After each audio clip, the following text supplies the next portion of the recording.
Thank you.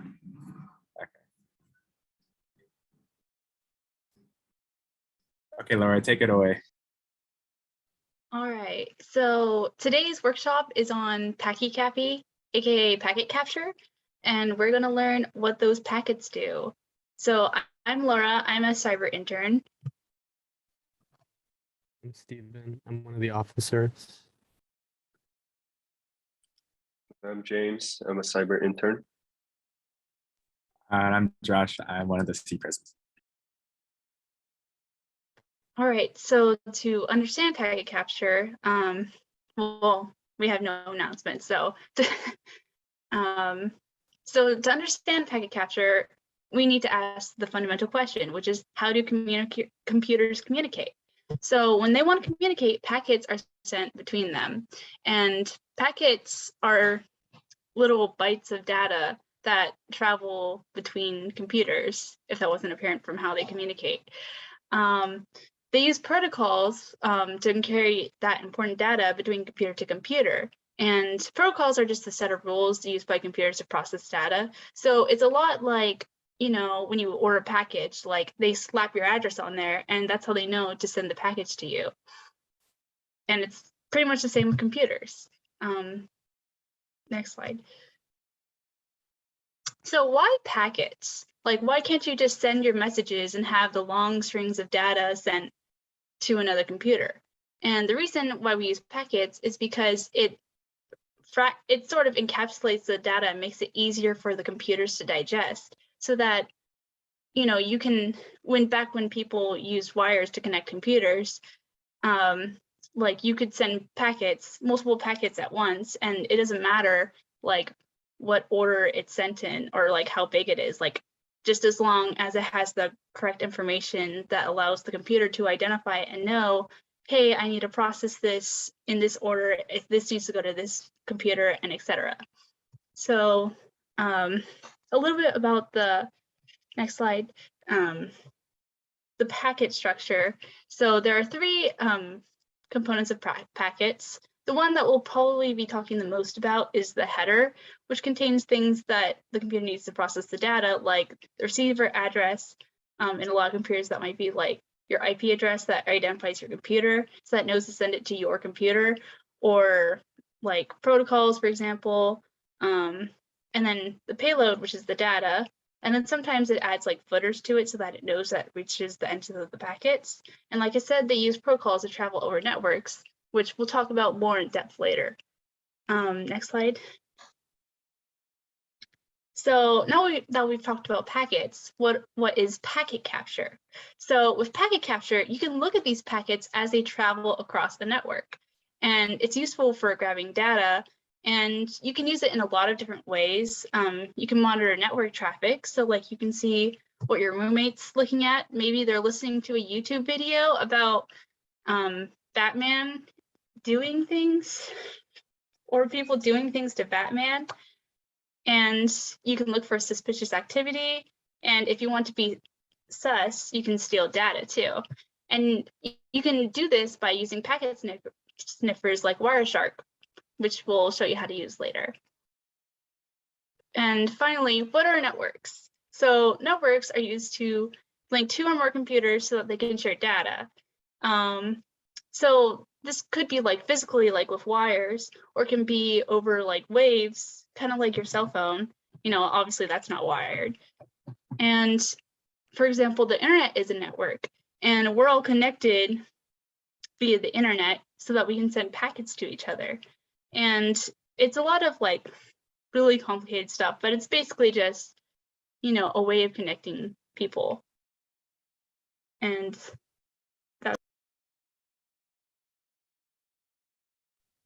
Okay, cool. So now we're going to get into how networks work, at least a little bit.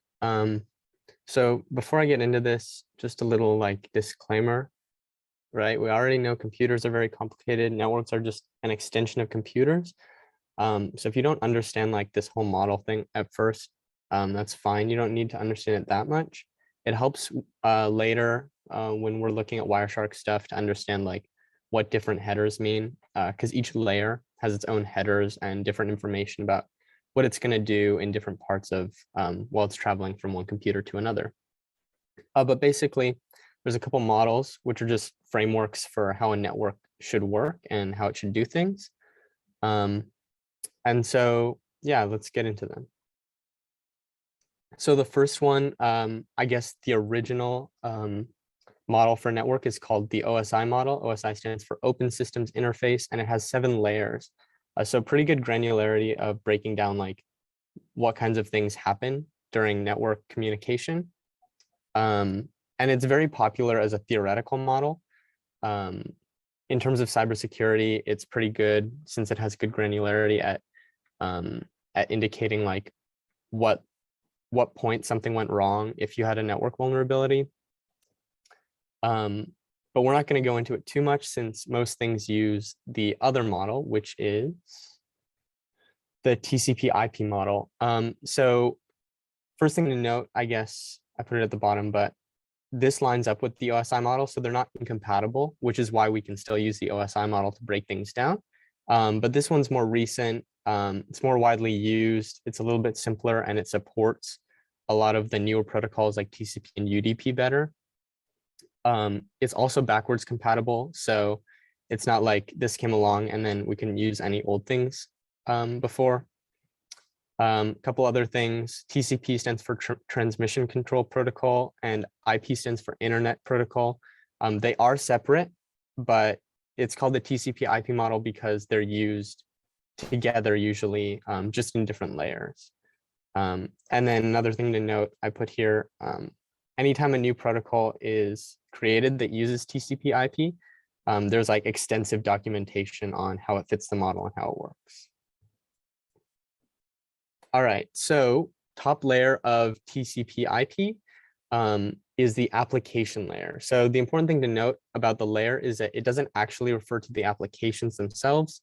It's just like how the applications use networks. So the things that would be included in the application layer are different protocols that applications can use. So like SMTP is pretty common for email. HTTP, HTTPS are what you would usually see online, like serving a web page or anything. SSH, most of you are probably familiar with that from like CS3132. FTP, that's what CyberDuck uses if you use that for those classes. DNS is how you find a website online from the domain name, right? Like google.com doesn't mean anything to computers, so it has to get translated into an IP, and DNS is what does that. And then there's another one called DHCP, which configures IP and stuff. And so on the left, I have like GitHub uses SSH and HTTPS. Gmail actually doesn't use SMTP all the time. The browsers will use HTTP, HTTPS. And then of course, as I mentioned, CyberDuck uses FTP. And then also in this layer, there's going to be some encryption, usually with SSL and TLS, and those go along with HTTPS. All right, so next layer down is the transport layer. Basically, like once the application has started or is like trying to start a connection. Yeah, it's Jerry in Foundations. No, just kidding. Sorry, Jerry. So when an application wants to start a connection, it's going to have to use the transport layer to connect to whatever it's trying to connect to, right? Like maybe you're playing a video game and you need to connect to the server, which will connect to other people's computers, right? So this is where TCP and UDP protocols are going to come in. And basically, the whole purpose of this layer is you're going to set up a connection and you're going to maintain it for as long as you need to, because not everything happens in one burst. Like sometimes you need something like the old phone operators to make sure everything is going through and is held steady until someone indicates that they want it to be closed.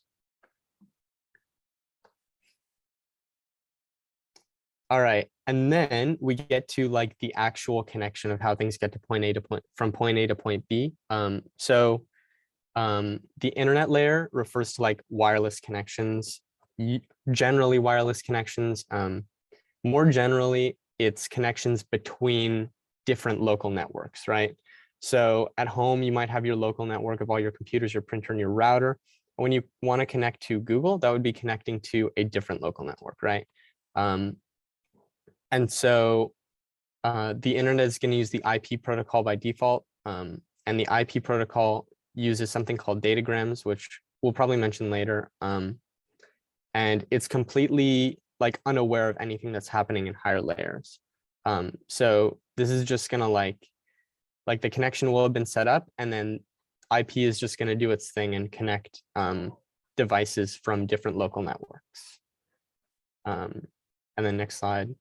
And then finally, we have, of course, you still need to be able to connect somehow by some standard within a local network. And so that's going to be this data link layer or the link layer. So like, you know, within your house, different things communicating through a modem or something still need to be able to have some standard of communicating to each other so they know what they're saying. And this is where MAC addresses come in. Of course, IP addresses are in the layer before, which uses IP. But then we have MAC addresses here, and things like Ethernet would be part of this link layer. All right, so that was the general layout, but now James is going to get into some of the protocols that are actually used in the internet and transport layers. So I'm going to be going over network protocols. First of all, a protocol is just an established set of rules for transporting information between devices. And there are numerous protocols, and they're good for different things. Some of the most popular ones are TCP, and UDP is a substitute of which. There's IP, which is the addressing protocol, HTTP and HTTPS. So TCP is a streamlined protocol that does not lose any packets and send them in order through a stream. UDP is used for loss tolerating and low latency linking. This just means that it's acceptable to lose some data, but in exchange for the possible loss, you will get the data at a much faster rate.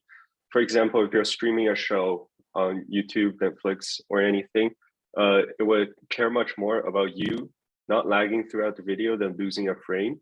Same thing in video games. Games don't care if you get every update. It's much more important for you to see the updates as soon as possible. IP is just an addressing protocol. I'm sure all of you have heard of IP addresses on your computer. We'll be going over that later. HTTP and HTTPS. The one with the S is the younger cousin, and what they do is they transfer hypertext among systems, basically like text and images. So first is the TCP protocol. It splits the data into little segments. And what this does is that it avoids resending the entire message if it's needed.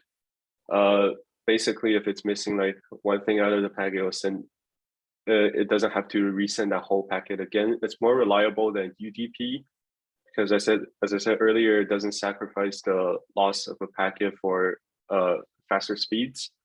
And then the packets are reassembled at the destination. IP address, which is the addressing protocol, it determines where the packets go. This is known as TCP IP, and it can be intercepted like public Wi-Fi.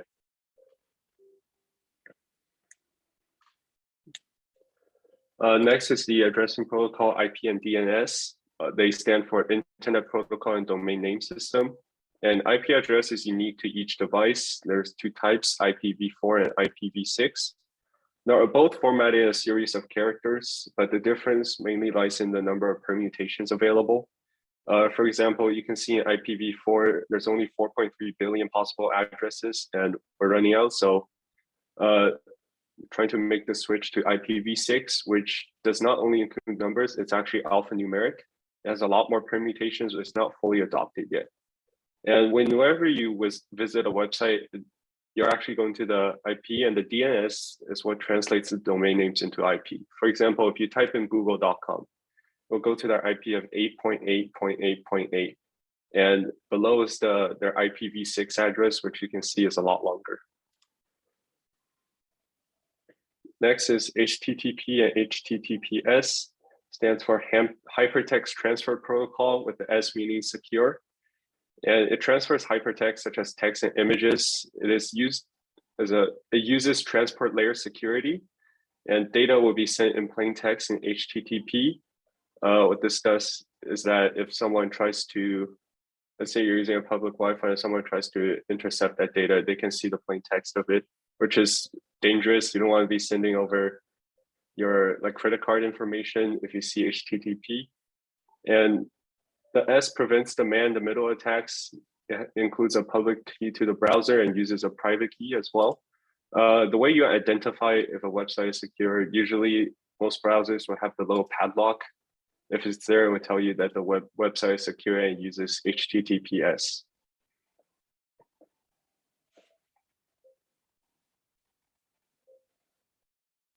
Okay, awesome.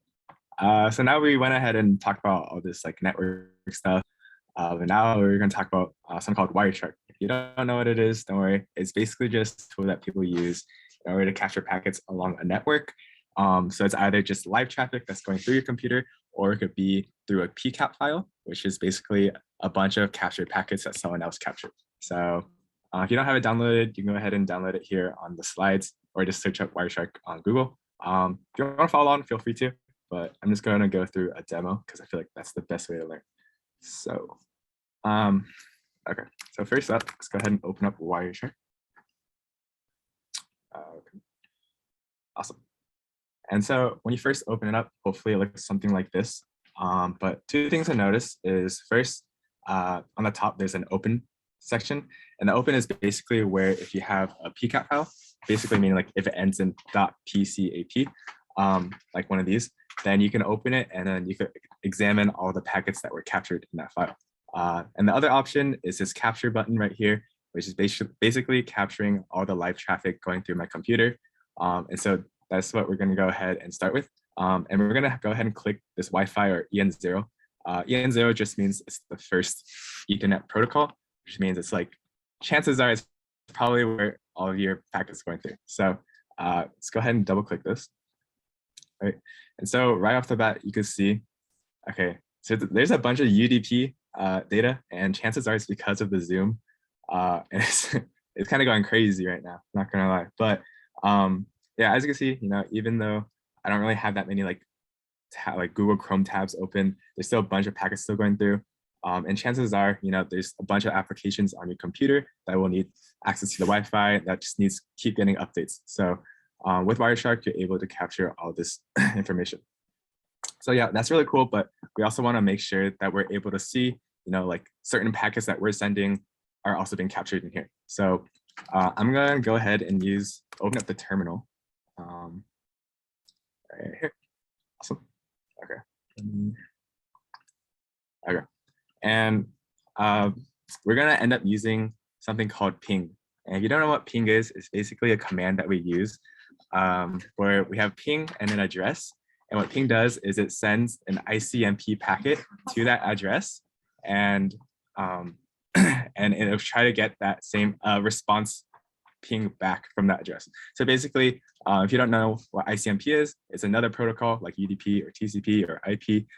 It's basically, usually it's used to analyze the network connection, or just how the connection between two nodes.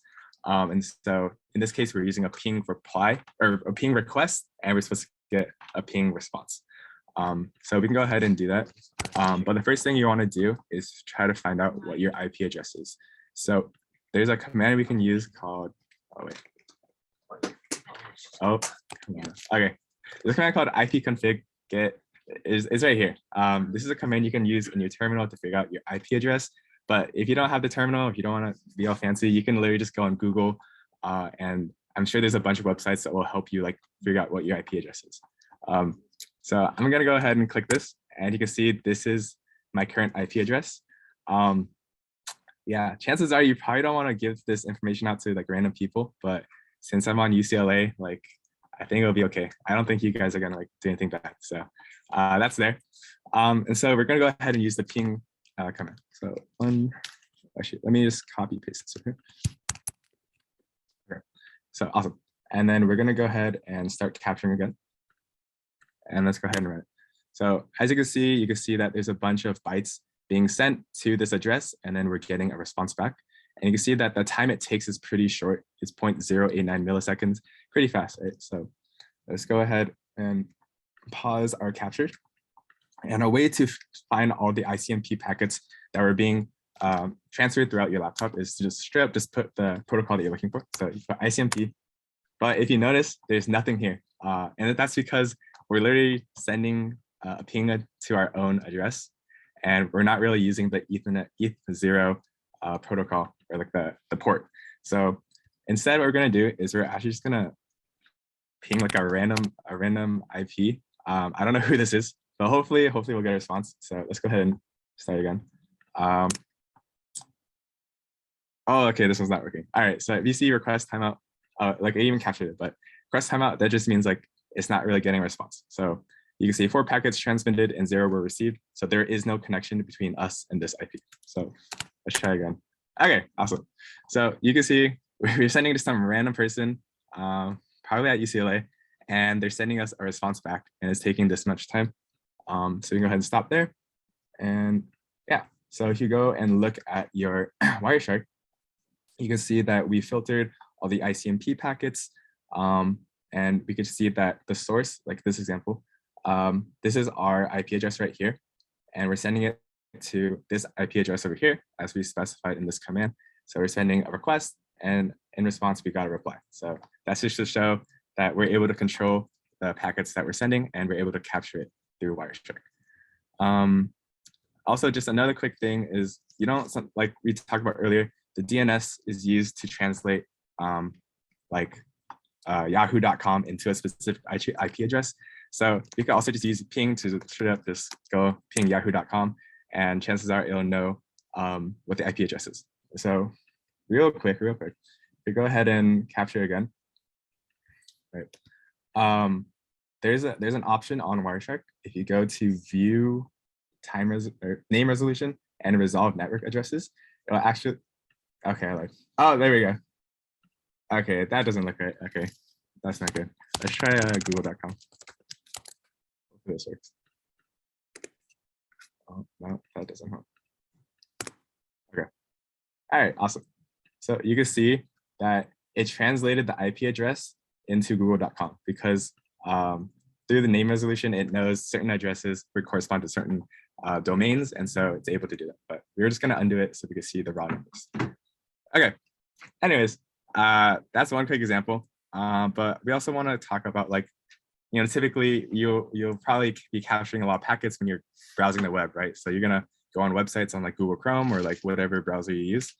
So we're gonna go ahead and use a quick example for that. Let me open that right here.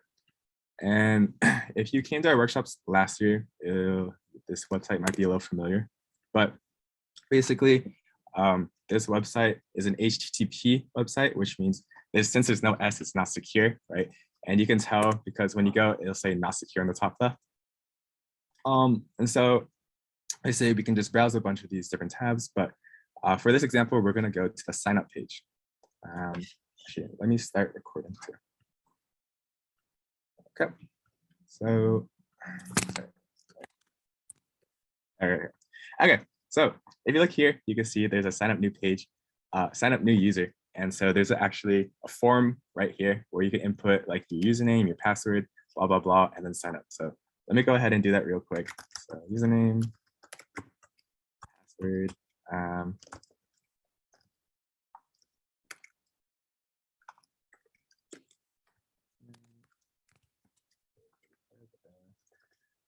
okay, anyways, so we inputted a bunch of data, and we're gonna go ahead and click sign up, and hopefully, okay, yeah, it sends a post request, and it's a post request because we're sending data from our computer to the server. We're sending a post request, trying to give them this information because we're trying to make an account, right? And one quick thing to note is if you're gonna build a website, like please don't like do this, because like if you're in a public area and you like explicitly write out all this information, like someone could literally just like look at it and capture all that. So this is very bad design, but yeah. Anyways, so yeah, we did all that stuff. And so let's go ahead and look at all the packets that we captured. So again, like we did with the ICMP, we can go ahead and just put in the protocol we want. So in this case, we want HTTP because those are the kind of packets. And here you can see it captured a bunch of all these sites that we're, all these requests and responses that we're getting. And specifically what we want to look for in this case is the post request because we're posting or sending data. So we can do that by specifying HTTP dot request method equals post. So when we go ahead and click that, you see that there's this post request that we sent to the server. And so let's go ahead and actually just look at, examine all this data, right? So like we were talking about earlier, a package is literally just a bunch of like data we're sending. And so this entire frame or this entire packet that we're sending is literally just like a bunch of bytes, right? And so what Wireshark does, which is really nice, is it kind of breaks it up for you because within a packet, like we're adding a bunch of headers because like, there's different layers. We're adding headers for each layer. So like for example, the Ethernet header, IP header, TCP header, right? It all corresponds to certain sections of our packet. So you can go ahead and click it and it'll show you like what sections it's corresponding to by like highlighting. For example, Ethernet. So we have this, the MAC address, and you can see that it directly corresponds to these numbers or these bytes right here, right? But yada, yada, yada. But at the very bottom, right, is the actual HTTP protocol, which is the request that we made, right? So you can see it's a post request, blah, blah, blah. At the very, very bottom, you can see there's the HTTP form data that we had in our form, which is not good.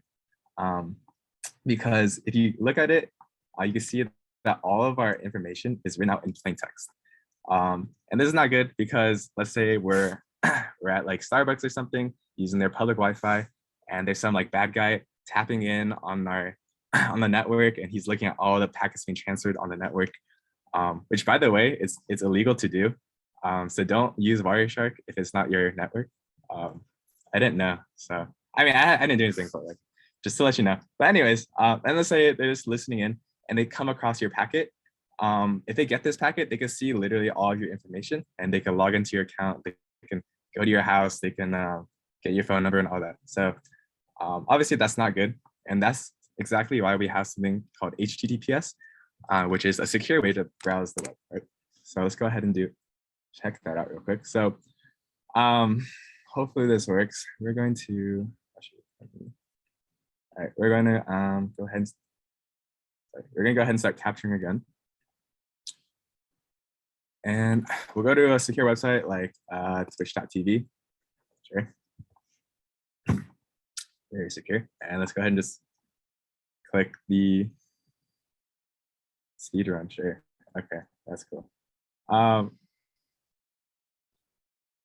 And so you see, probably with Twitch, because it's streaming, it'll probably be sending a bunch of like UDP packets because we want to be like live stream, like quick. So you can see a bunch of UDP here. Oh gosh. Okay. Anyways, I think that's good enough. Okay, I need to. Okay, please stop. Okay. And so what we could do to try to see if there are any packets that involve Twitch is you can click this magnifying glass right here, and you can actually search for strings within like all the data. So we can do is look up Twitch. Okay, so that's not good. Man, I screwed up. That shouldn't be happening. But anyways, let's redo that. Let's redo that. Okay. Wait, let's use a different website. Let's use YouTube. Let's use YouTube. YouTube won't fail. YouTube won't fail. Okay. So let's go ahead and restart. We're gonna start capturing again. Sorry, that really didn't help prove my point. So we're gonna go YouTube, and let's just click the first video. Okay. Cool. Let's go ahead and pause. All right, we're gonna search up YouTube this time. If this doesn't work, that'd be really embarrassing. Oh my God. All right, I'm so sorry. This is actually really funny. Okay, well, the point I was supposed to make was that you can't really, okay. The point I'm trying to make is since it's an HTTPS, website, which you can denote in this top left corner. YouTube and not Google. Oh, auto resolve. No, yeah, I turned that off. Okay, you know, okay, we'll try one more. We'll try one more. Don't worry. This is the last try, I promise. Third time's the charm, right? Third time's the charm. Okay. Yeah. We're gonna go to Facebook. Okay. Go Facebook. Go Facebook. I'm not gonna sign in though. We're gonna go to Facebook. And it's, oh, okay. Look, we'll create an account. We'll create an account. This is okay. I don't think this will actually. Oh, well, that's my email. Okay. Sure. Okay.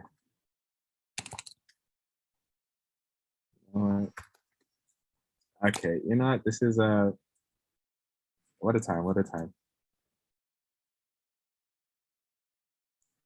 Okay, you know, Facebook's too smart, but let's go ahead and stop and search for string. Okay, let's just hope this one works.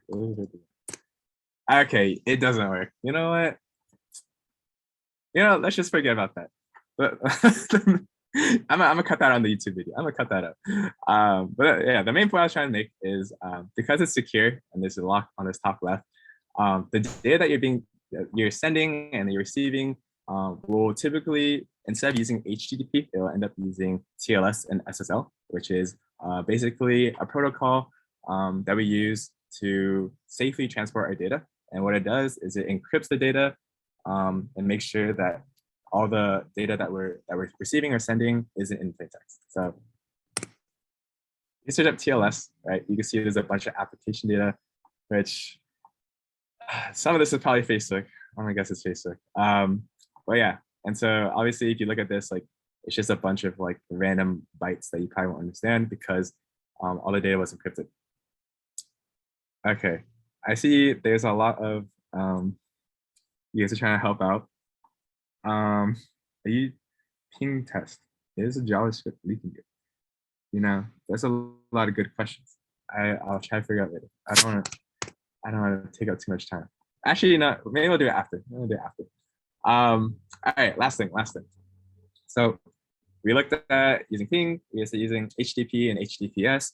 But for challenges, typically what you'll receive is a PCAP file. Like I was talking about earlier, a PCAP file is basically just a bunch of captured packets that someone else had. And so this one is called Rogue User, and you can look it up online. It's like somewhat well known. But basically, there's like some person who like hacked into someone's account and then like did some bad stuff. And you try to figure out like what exactly they did and like yeah, who they are and all that stuff. So you'll probably get all this and you probably look at all this data, be like, okay, this is like a bunch of funky colors. I don't know where to start. But thankfully, there's a bunch of tools that you could use to like kind of help narrow it down. So obviously the first one, like I was talking about earlier, is straight up just to look up for the word flag, right? Because that's the simplest thing. But unluckily, it says no packet contain that string. So it's not going to be that easy. So next, what we can do is we can go to statistics. And there's two things that I want to use today. First one is called protocol hierarchy. And what protocol hierarchy does is it kind of gives you like a layout of like all the different protocols that are being used, like percentages, how many bytes are being sent. And I think what we're going to look at this time is the data. And we probably want to look at the data because, I mean, we're trying to look for data. So chances are what we're looking for is in the data packets. So if you go ahead and right click it, you can apply it as a filter, which is equivalent to just straight up writing data in the filter section, which is very nice. And so it kind of narrows things down for us. We can see there's a bunch of TCP packets that are just sending data, I guess. So that's really cool. But another thing we can do is we go to conversations. What this does is, again, it kind of divides it into different protocols, but now we can see how many bytes are being sent between one address to another. So Ethernet will use MAC addresses, and then IP will use IP addresses. So if we go ahead and look at IP, actually no, let's look at TCP, because typically a lot of stuff is in TCP or UDP. you look at TCP, you'll see that between these two addresses, there were 1,054 bytes being sent, but this one has 14,000, which is kind of a lot. So chances are, there's gonna be some data in there. So let's go ahead and apply this filter. And hopefully that's that one. But yeah, and what we can do is let's just go ahead and right-click the first one. And what we can do is click follow TCP stream. And what this does is it kind of just lays out all the conversations between the two nodes into one like really nice like layout. So yeah, so when we hit TCP stream, we can see that it's the interaction between the client and server, as noted right here. The client will be the red messages, and the server will be the blue. So in this case, you can see that someone was, I guess, like using Telnet to like log into someone else's shell and do a bunch of stuff. And so this is another example of like why you should always be secure and use better software or tools, because Telnet doesn't encrypt anything, which is why typically you use SSH, which is like secure shell, to like log into, like, for example, our UCLA servers, like CSNet. Yeah. Okay. Anyways, so you can see this person, this rogue user, he's doing a bunch of commands. He's trying to read pass hash.txt, blah blah blah blah blah. But at the very bottom, you can see he's trying to add a user called Marcel, and then he makes a password, and he has information. And at the very end, long story short, is they created a new user called Marcel, who has root permissions, which is really not good, because that means they could basically do anything they want on their computer if they're able to log in. So yeah, I mean, that's just an example of like some kinds of things you could do to try to narrow things down. Another thing to note is there's this stream 1 here, but chances are there's like a bunch of different streams between the two nodes. So if you go back one, so you can go to stream 0, and there's like another message that like was also being sent from the client. So yeah, I think that's about it. Hopefully I covered everything. Let me just check. I think I did. Yeah, I'll I'll look at the HTTPS thing later. Maybe I'll try to figure it out. But that should be about it for our workshop today. Oh yeah, there's some other tools that you could use. I don't think you need any of them for our challenges, because like I don't think we even use any of these. But if you wanna learn a little bit more or go a little bit more in depth, you can look into these tools. And one last thing is, thank you for coming, but also apparently the ACM membership portal is down, so there is no membership code. So instead you get a pog chart. But yeah, that's about it. Thank you everybody for coming out. If you have any questions, feel free to reach out. We're here to help you, and we'll see you next week.